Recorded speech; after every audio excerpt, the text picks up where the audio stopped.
Blessings, beloveds. Anastasia, Cosmic Astrologer. I want to talk today about Pluto stationing retrograde, which is happening on the day of the full moon, which actually is today. The full moon is just literally moments away. It's quite an intense Scorpio full moon. I've seen everyone's comments on the video that I just recently posted. So thank you for your comments, your love, your appreciation, your questions, everything that's there. And thank you for those of you that have emailed me as well. It's not always easy for me to respond to every email instantly, so please be patient with me. Sometimes emails go to my junk mail as well, and sometimes I miss them, so there is that factor too. This full moon in Scorpio is super intense. Full moons are always super intense, of course, but being ruled by Pluto and Mars, two planetary cosmic forces that are they are very intense. They hold a very strong vibration and frequency, and sometimes that's very difficult to deal with as well. It's not always easy, but certainly they do speak to what's referred to as our personal desires, which can correspond to the lower will, which is Mars. Now, when we use the term lower will, lower does not infer or imply negative or bad. It's just a term to distinguish between Mars and Pluto, right? So Mars corresponds to the action that we are going to take around our personal desires and how they are or are not in sync with the highest will, which is Pluto, the soul's will.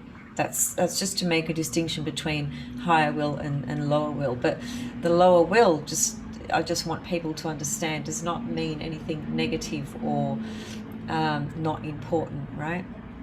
So Mars and Pluto are the rulers to this full moon. It's kicked off a pretty intense momentum of energy that's just been building up.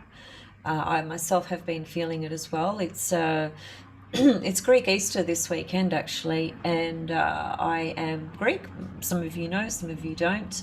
I do actually follow that particular culture and tradition. I love Greek Easter. It's one of my favorite times. In fact, my name, Anastasia, which is my real name,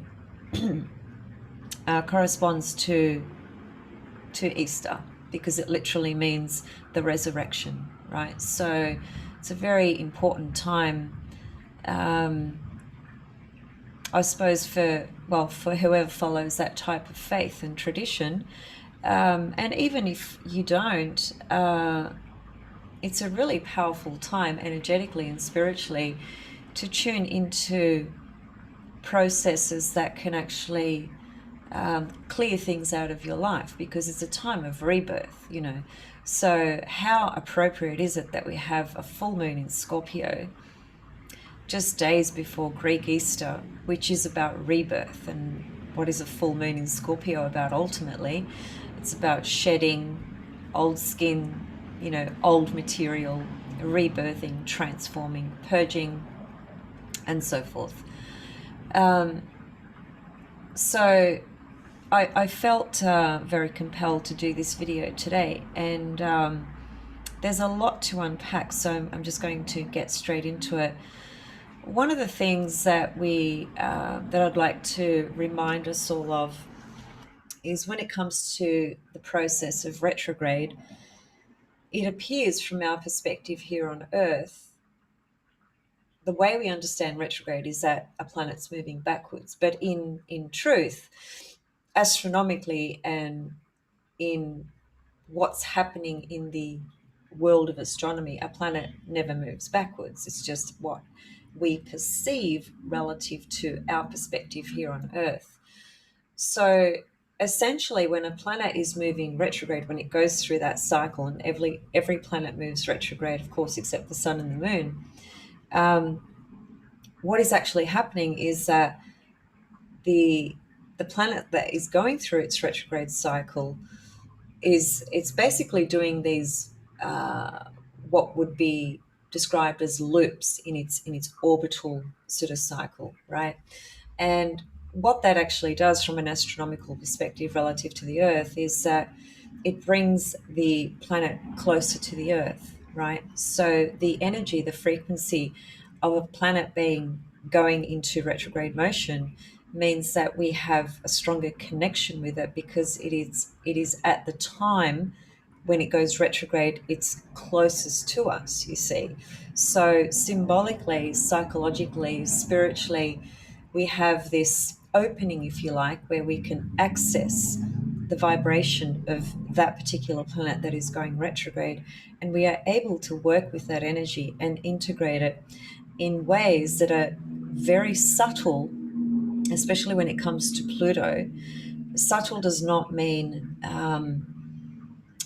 something that's not powerful. I just want to be clear. Subtle is sometimes a lot more powerful than what appears to be really overt in your face, right? So um, there's some subtle vibrations and energies that are extremely powerful when Pluto goes retrograde, because Pluto corresponds to the part of our psyche, our soul, the part of our psyche that's very hidden from our conscious view, from what we think about on a day-to-day basis.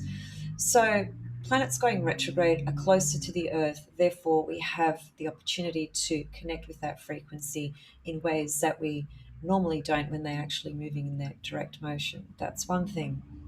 A couple of comments that I'd like to read. I'm going to reference this book quite a lot today. I have shown this book to you guys before. Dynamics of Aspects Analysis by Bill Tierney. This is one of my favorite books. I've had this for a lot of years, and I always go back to this book, always go back to it. And if you are, again, if you're serious about astrology, whether it's working as an astrologer or whether it's just working on your own chart, understanding astrology more deeply, I do recommend this book. It's an absolute must in your library.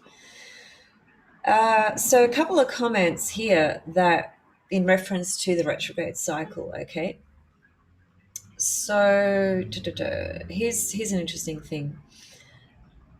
An interesting astronomical fact is that planets Mercury and Venus conjunct the Sun when at the midway point of their retrograde cycle. Sorry, let me just go back, because that's not going to make sense. I'll probably have to read the whole paragraph.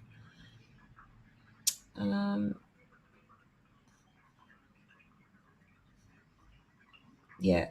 So basically, what he's saying is that Mercury and Venus, when they are conjunct the Sun, they're at their midway point in their cycle, their retrograde cycle, right? Whereas planets from Mars through to Pluto, so the remaining planets, Mars through to Pluto, when they're in their midway point through their retrograde cycle, they're always going to be opposite the Sun, right? So if you see any planets opposite the Sun in the chart, then you know they're going to be retrograde, okay? All right, so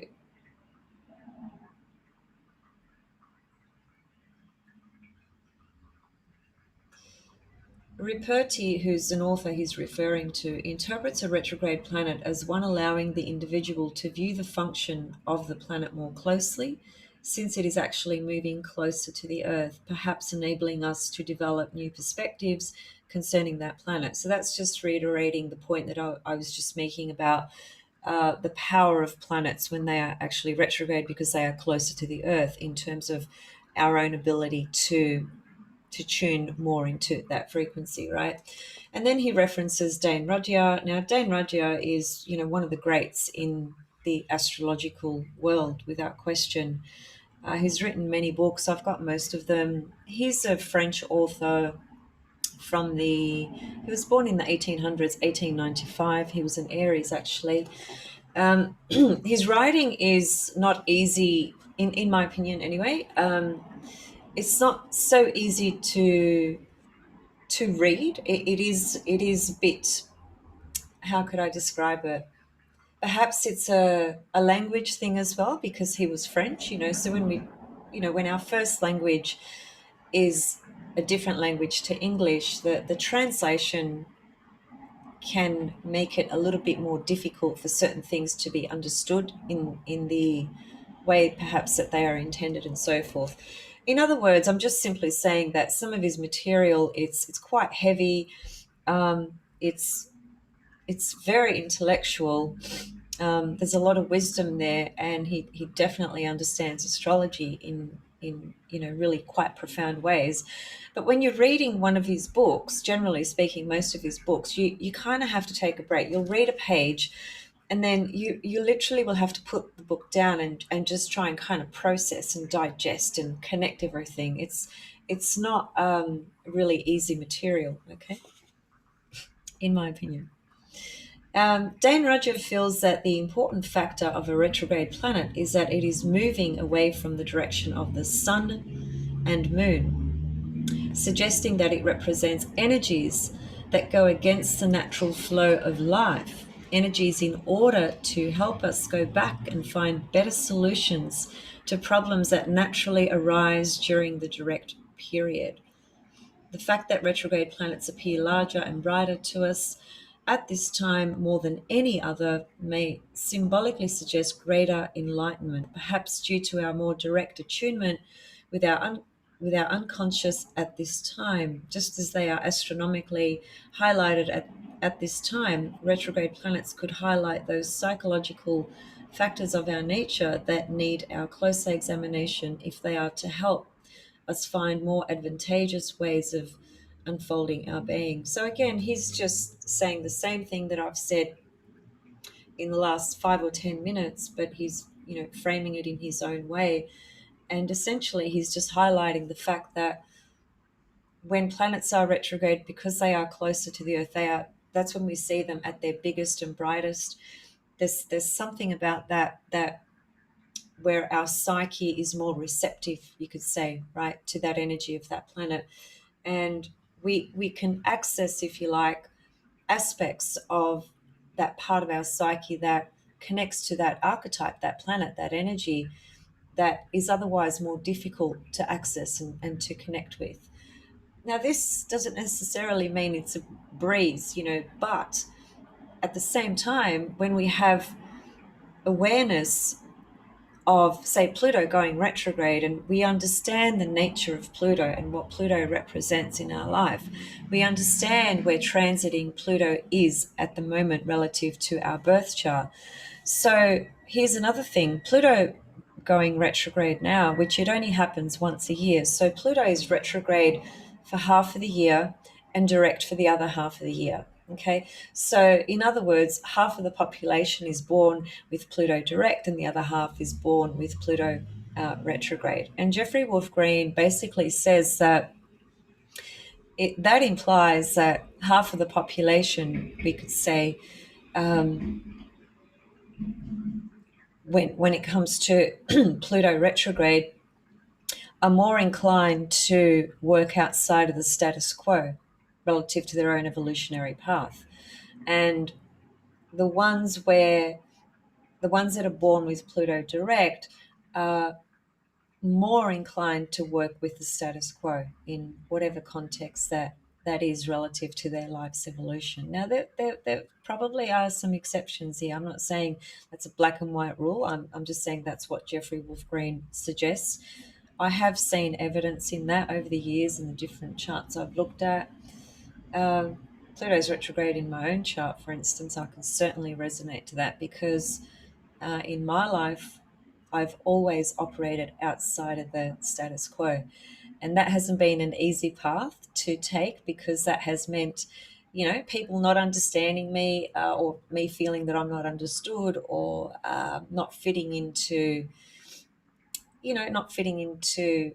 the way most people think or operate and understand about life and so forth. And that's actually quite a gift and quite a blessing now that I'm mature enough and old enough to understand what that is really about.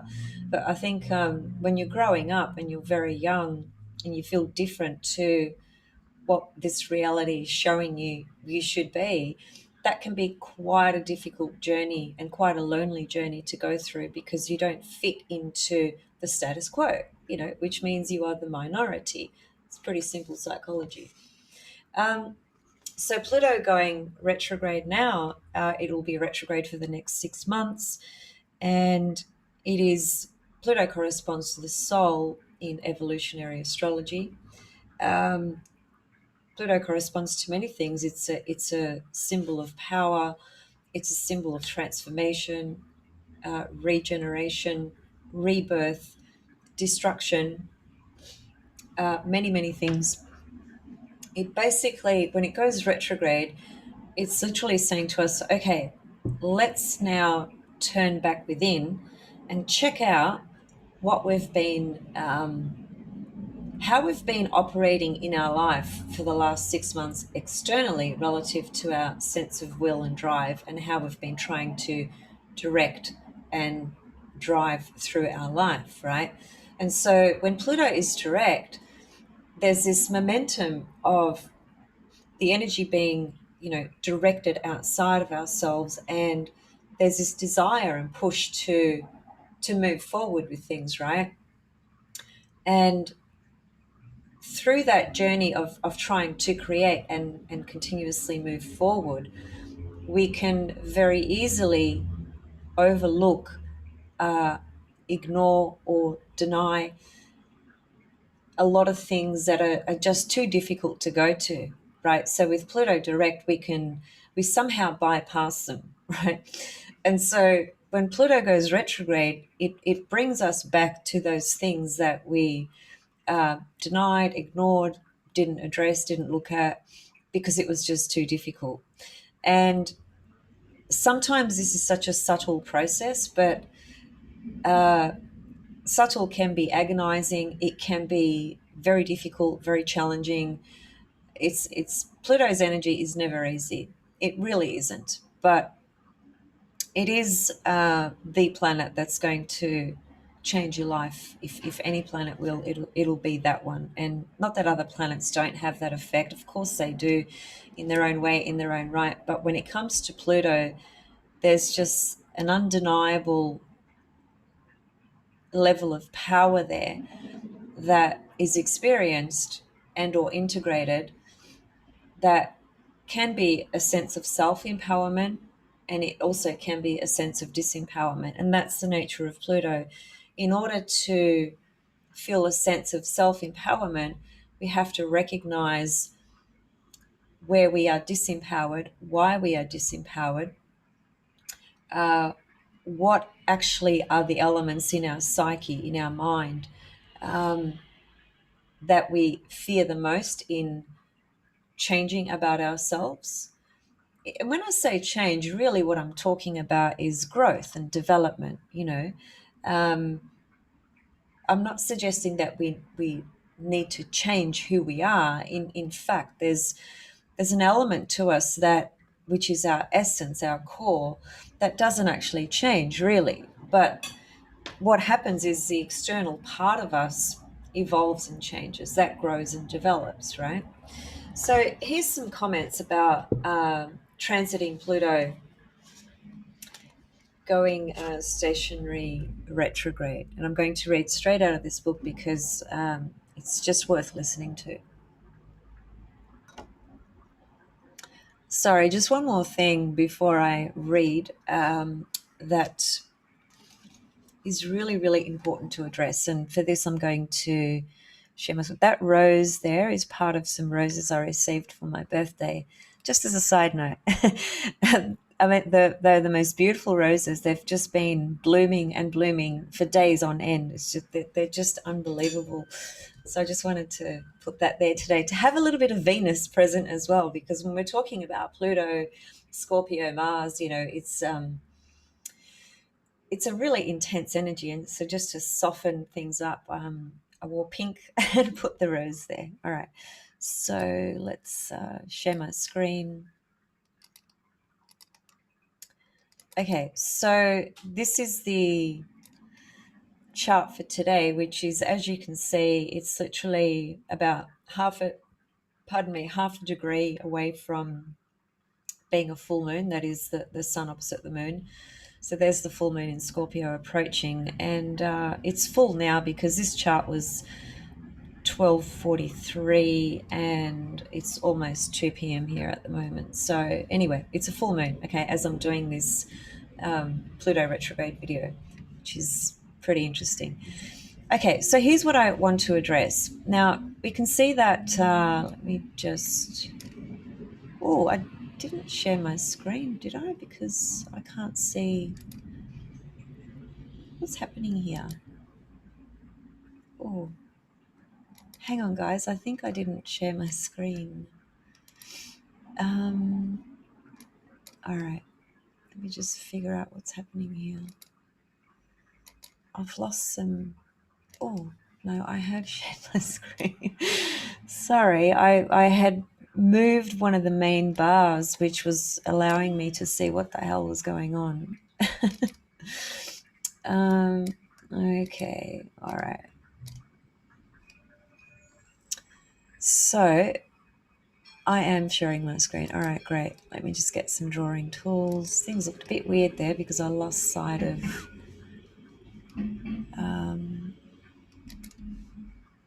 as I was saying the bar. Okay, so let me now get my drawing tools. Just bear with me. All right, so there's Pluto at 26:48 minutes. There's the S, meaning it's stationary at the moment, so it hasn't actually gone retrograde yet, but it will. I'll show you exactly when. There's Mars in Cancer, and there's the full moon in Scorpio. Now, all this stuff is important, and I'll explain to you why.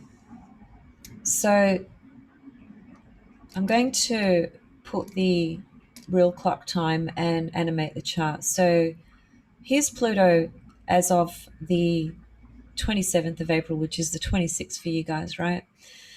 During the full moon. Now, if I proceed a day forward, you can see that Pluto is still stationary. You can see the little S there. I'll just move it another day, and you can see by the 29th of April, which is the 28th for a lot of you who are in the Northern Hemisphere, that's when Pluto is exactly in his retrograde cycle. That's when it really begins. But we're at the stationary zone at the moment. Now,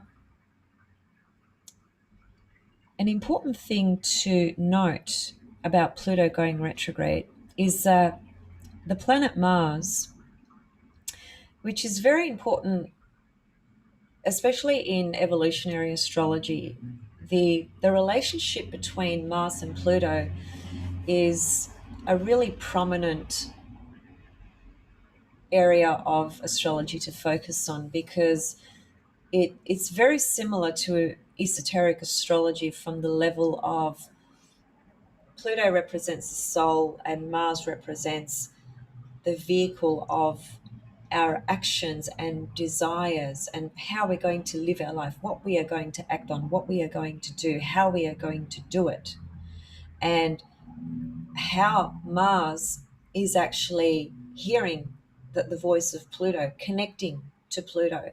What, in other words, the aspect, which is the relationship between Mars and Pluto, defines and describes how this Mars, your drive, your will to live, to act, and how is that attuned or aligned with Pluto? The relationship between Mars and Pluto is going to describe how that's going to unfold relative to Mars and Pluto in your own chart.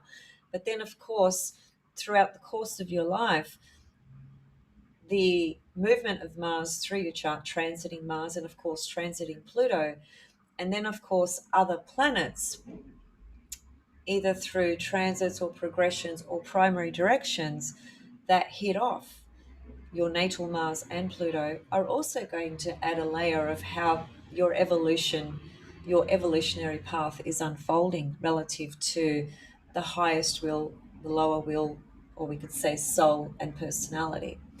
So during this Pluto going retrograde, what we see is that Mars, which is in Cancer, now Cancer is opposite Capricorn, okay? Those two signs are that they are a polarity axis, okay? So what we have approaching is Mars coming up to an opposition to Pluto, okay? But what we need to trace back is that, well, if Mars is getting ready to form an opposition to Pluto, and I'll show you when that happens, then that must mean that Mars was actually, when we go back in time, Mars must have been conjunct Pluto, right? And it was. So that's a very important conjunction, because that's the soul personality alignment, you could say, the highest will, lower will, the energy of that. And when that began, where that was in your chart, and how that's unfolded, because that was basically in March 2020. So it was about a year ago, just over a year ago. So what we're looking at then is we're looking at the moment, while Pluto is about to go retrograde, Mars has moved, around the wheel of the zodiac, and it's reached its almost half point of where it started a conjunction with Pluto in March 2020. This is an important point, because what we're seeing at the moment, while Pluto is, well, we're not seeing it today, but this is what we will see as this energy unfolds while Pluto goes retrograde. We are going to see the work that we have been doing in terms of our own personal transformation, like our deep personal, could be various transformations, or it could be one particular thing. It always is going to have to come back to the soul's desires, and how Mars has been facilitating that process or hindering it, right? It just depends. So here's the other thing. Mars is not exactly opposite Pluto when Pluto goes retrograde, and that's an important point. The relationship actually between Mars and Pluto during this retrograde, the beginning of this retrograde cycle, is actually, it's a gibbous phase, okay? So that means that the relationship between Pluto and Mars is defined by what's termed or called a gibbous phase. Now, we usually use that term in relation to the moon's cycle, okay, throughout the month. That's one of the phases that the moon has, but every planetary combination is in a particular phase as well as an aspect at any given moment. And so what we have here is an approaching opposition, but it's not quite there, so it's actually in a gibbous phase. Now, what does that mean? Well, what that means is that we've come so close, really, in the last 13 months in terms of the work that we have been doing through Mars and Pluto, which is facing all the challenges that we've had to overcome. When we're talking about Mars and Pluto, again, it's about challenge, conflict, action, dynamic, change, death, transformation, endings, action. It's a pretty active, dynamic, intense energy, and it's fundamentally aligned with the soul's desires. The soul's desires, which are expressed through Mars, are always about evolving, evolution. So each act that we choose to engage in it's not a question of, is this right or is this wrong? It's actually a question of, if I've decided to take this action at this particular moment for this particular reason, my soul is needing to have that experience, to have an understanding of what that action means, what are the consequences to those actions. I'm just simplifying it, right?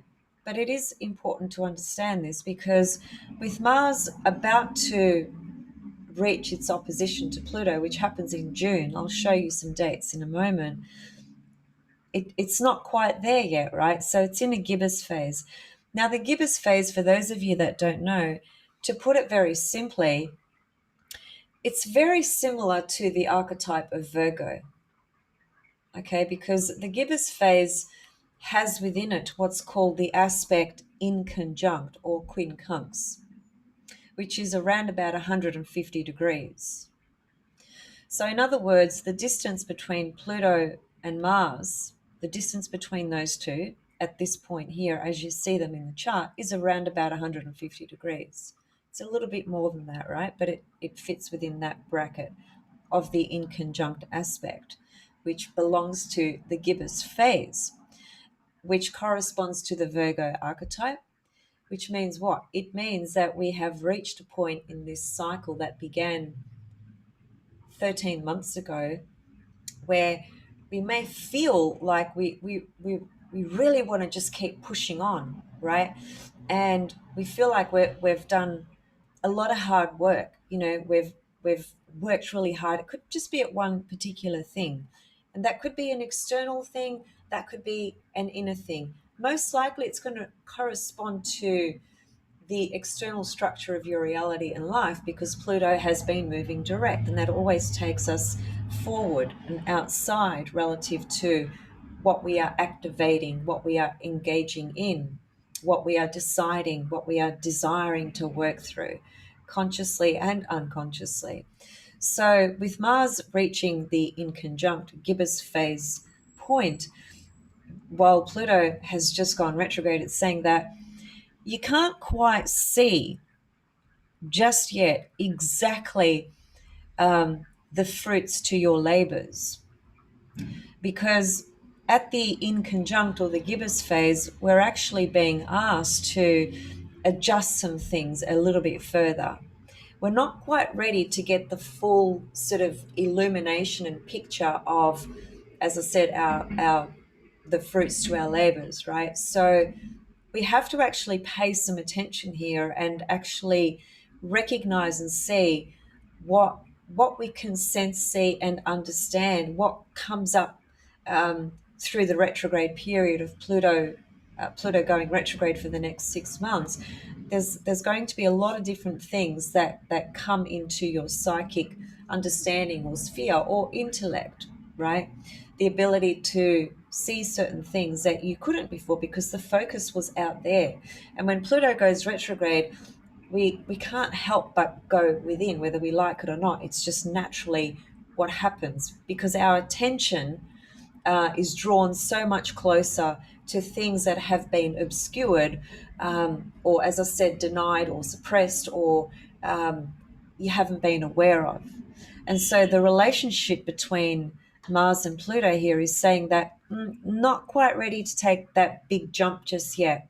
There still needs to be either some restructuring, some reorganizing, some readjusting, and trying some different things, because some of the things that you may have been doing could just be one thing. It doesn't have to be 5,000 things.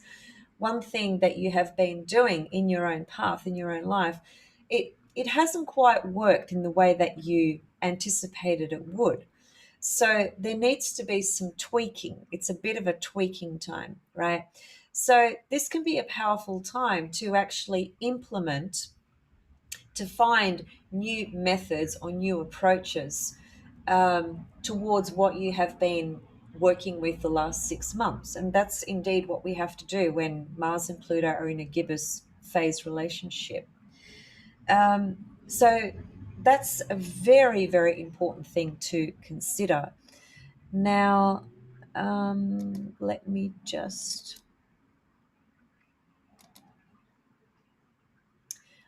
show you a few other things. So that's when Pluto actually goes retrograde. Now, just watch what Mars does, okay, over the course of quite a few days and weeks. I'll just show you when it gets to being exact Pluto. Okay, so you can see I'm just moving it one day at a time. Hopefully you can still see it, even though I've got those squiggles there. Okay, I've gone a bit too far because I was talking. I'll get it to exactness. Just to...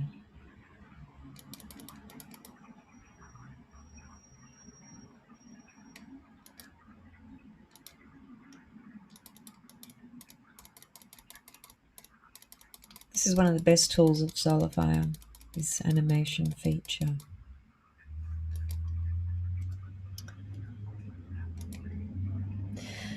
Okay, there we go. So 6th of June 2021, that will be the 5th of June for many of you who live in the Northern Hemisphere. This is going to be an important time because you can think about it from the point of view of relative to Pluto going retrograde, and during its retrograde entrance, Mars and Pluto are in this gibbous relationship. Adjustments, tweaking, trying new things. So when we get to the 5th and 6th of June, this is where you are able to actually see, okay, what the result is of the tweaking, adjusting, or trying something completely different. This is where you will see how that is working for you. So this is a very important time during Pluto's retrograde cycle. There is still an element of a very deep inner level of this working inside, like internally, because Pluto is retrograde. But at the same time, Mars coming to an opposition to Pluto will be an opportunity to see, because an opposition is a full moon, okay? You could say. It's literally what an opposition is. It's two bodies opposite each other, okay? In other words, reflecting the Libran archetype, which is illumination, right? So Mars coming up to an opposition to Pluto, you will see more clearly at this time the fruits to your labors, what has been working, what hasn't been working, and relative to the adjustments that you're able to make, okay, towards starting from this full moon period, because that's when Pluto goes retrograde. So that's an important date there to pay attention to. As I said, the conjunction occurred, it was around about the 23rd of March, 22nd, 23rd of March, 2020. That's when Pluto was conjunct Mars. So it's taken 13 months for Mars to move halfway around. And it's a culmination period, really. But the necessary tweaking or adjustments can be made now, right? Just through this full moon. And I'm not saying you have to do it today, but from today, moving forward, these are the things that you can consider, okay, relative to your personal desires and actions and your drives and motivations, what you are trying to activate in your life. Where are you exerting your willpower?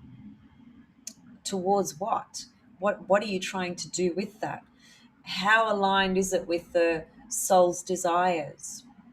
The soul's desires are many, but the ultimate desire for the soul, in my understanding, relative to the evolutionary EA model, is always about experiencing things to ultimately, come to the awareness and realization of the desire to merge back to source. But to be at that point where there are no what's called separating desires remaining, I haven't met anyone who's at that level, so I don't know. I don't know how one can say, well, yes, you've reached that level. I think if you'd reached that level, you don't need anyone to tell you. And I also think if you reach that level, you wouldn't be here in the physical. So, yeah, that's a whole other level to evolutionary astrology, which is, I'm not going to unpack that today. I'll leave that for another video. Okay, so that's it really. That's what I wanted to highlight for today. So you've got the dates of when Pluto goes retrograde, of when Mars opposes Pluto. The other thing that we can also consider, just to take it even further relative to Pluto's retrograde cycle and the relationship between Pluto and Mars, So I'm just going to progress this chart forward, and I want to see when Mars gets into Libra. Because when it gets into Libra, it's going to be square Pluto. So it's coming up. So it's around about there. Okay, so it's late October. So look, I'll leave that for now, because that's an important thing to talk about down the track. I don't want to overwhelm you, but that's part of the cycle between transiting Pluto and transiting Mars. Okay, because Mars coming up to a square, this is the last quarter square, and that's different to the first quarter square. Okay, so that's going to be important in this cycle. But I suppose, and as you can see there, Pluto is direct as well. Okay, so that's going to be a very different level of how Pluto and Mars will be experienced at that time in our journey, because both are moving direct. They are squaring each other. It's the last quarter square, and that's a very important statement relative to this whole cycle. I'll come back and talk about that later on. Okay, so I think I shall leave it there. Hopefully that gives you some further food for thought that is helpful. It is helpful, I think, because if you've been working on things for the last 13 months, which I know a lot of people have, from a Mars Pluto level, especially with perhaps what was initiated March 2020, which would have been a completely different level of initiation, because that's when the C19 kicked in, right? It started a little bit earlier, but that's when the whole world was just kind of hit with it. So the approach to life, the amount of changes that just came in, very quickly, the way our lifestyle changed, the adjustments we had to make, there was so much going on. So I think the initiation and drive and will relative to Mars Pluto at that time was such a test for us, because it tested us to be able to have the courage to keep going under circumstances that have been,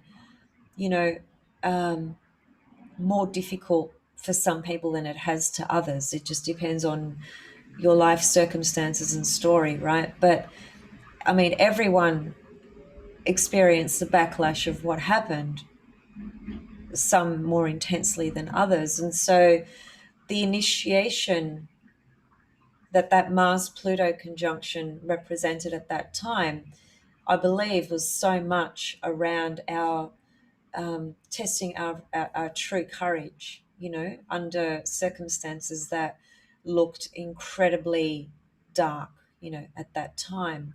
And fast forward 13 months later, in a sense, not much has really changed. There's still extreme uncertainty.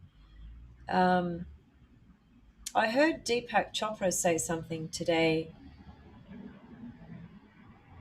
I've just forgotten exactly the phrase that he used, but it was something along the lines, and I actually do like Deepak Chopra. I know there's many people that have some conspiracy theories about him, and each to your own. I think he's great. Anyway, he was talking about yoga and the material world, which he referred to as money.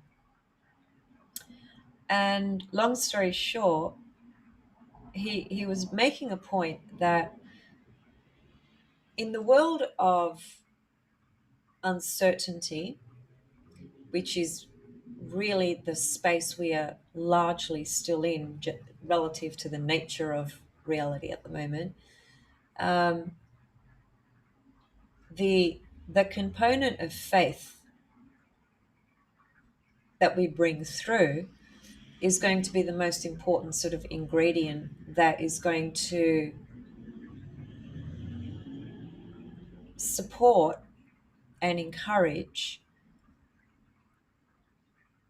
our process in the material, right? So in other words, he's basically saying that without faith in the uncertain,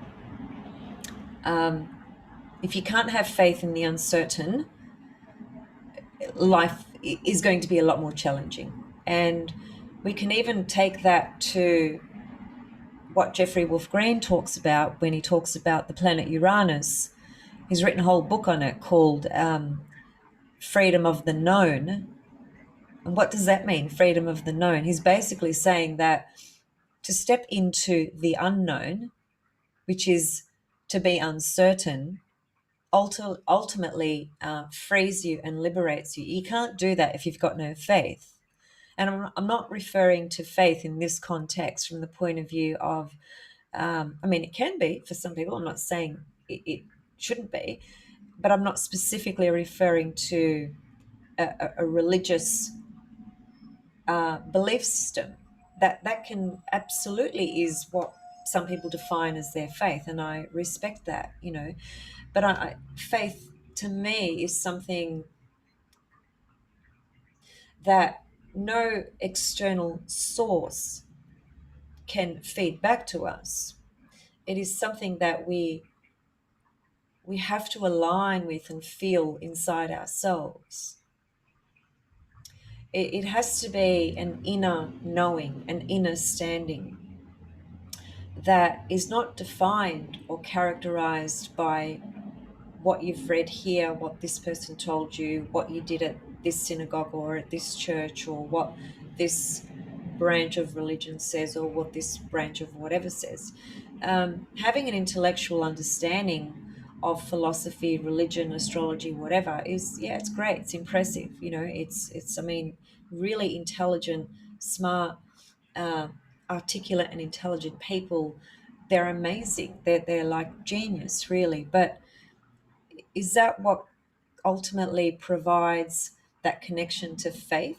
In my opinion, no. It's something that really connects more strongly to the intuition, our own intuition guidance system, something that we know at our core beyond a shadow of a doubt, just to use legal jargon. So it's something that nobody can define, nobody can give you, but you yourself know you have.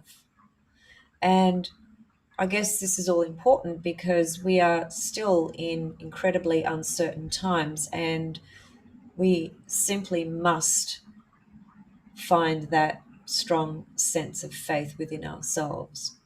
We simply must, to survive and to thrive as best as we can in such difficult times that we are still facing. Whew, that was deep. Yeah, I felt that right through me. Oh, it's made me very emotional. Okay. Whew. Ah, that was intense. I'm going to go. I'm all teary. Leave your comments and questions. I'm always interested in reading them. Happy Greek Easter, or Orthodox people who follow the Orthodox faith, Christian tradition. Happy Christ consciousness, and in Greek we say Christos Anέστη. See you guys soon. Much love.